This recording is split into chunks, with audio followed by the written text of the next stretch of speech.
There would be no polls after the 1st of January 1995 if photo identity cards were not issued to voters by November 1994. The chief ministers of 10 states, scheduled to go for elections later in the year, met in Delhi to discuss the issue with the Prime Minister.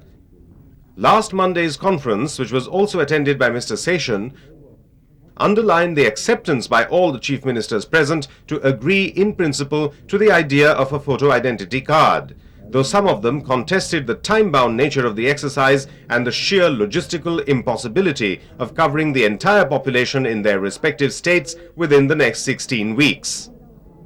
The order was issued on the 28th August 1993, providing not 6 weeks, but 16 months.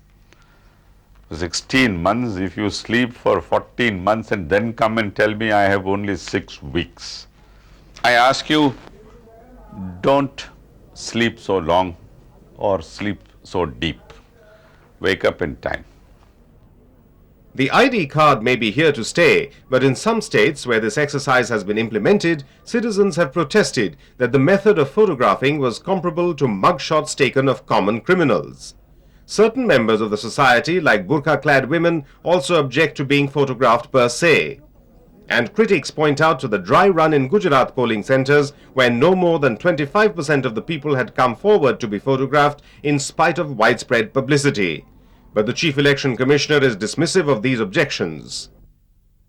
I have already told everybody, A, have a woman cameraman if you want a woman cameraman.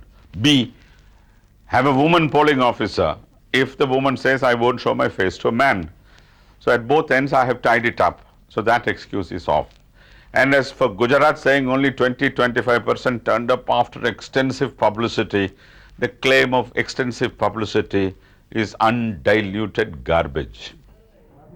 Some chief ministers claim that the huge financial outflow for this exercise was another inhibiting factor in the smooth implementation of the scheme, and many states have made paucity of funds an excuse, notwithstanding the fact that the central government has assured it would pick up 50% of the total expenditure.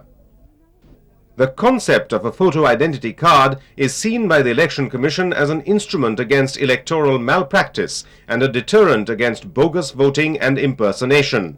These complaints have often been made during the elections in the past by all political parties, and the Chief Election Commissioner in his campaign to clean the electoral system of these aberrations put photo identity of the voters high on his agenda.